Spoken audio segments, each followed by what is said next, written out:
Viewed from a certain perspective, life boils down to a series of interconnected decisions. You get the house, the cars, the stuff. But how the hell could everything go so wrong so fast? Has anyone ever told you that you talk a lot? Well, I misplaced my inner monologue and my wife right around the same time.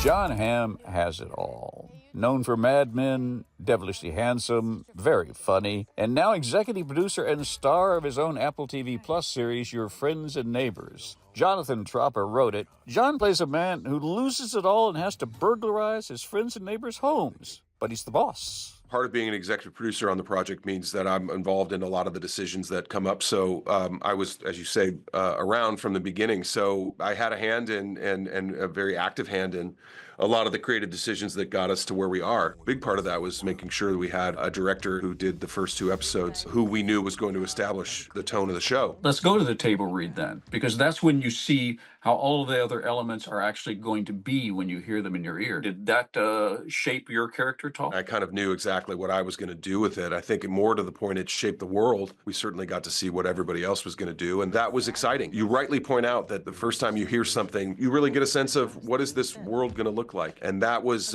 pretty exciting for all of us. You also have an irrepressible sense of humor. And do you bring that to the set with you?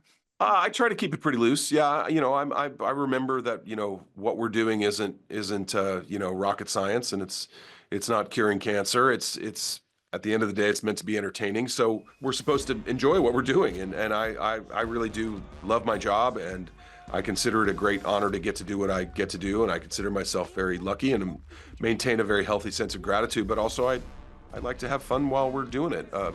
Otherwise, it's just a job, and we're luckier than that. You don't always know, in other cases, when you're not executive producer, exactly where everything is going to end up. But Jonathan said he always had an end point in mind. Is that something that you understand, where the series is going to be ending up, but just the knowledge and how that might affect how you're playing certain things along the way? Obviously, none of us know how we're gonna end up. We could all walk out at the door and get hit by a bus tomorrow, right? So Right. It's important, certainly not to play any of the endings. But I think it's important for the writer to know where he wants to go. And I think that Jonathan probably has a very good sense of where he wants Coop to end up as well. He just doesn't know how many intermingling stories he's got to get him there. Jon, I really do appreciate your time. Thank you very much. Thank you kindly. Flicks with Patrick Stoner explores the craft and culture of filmmaking that enhance our communities for television stations and websites around the country.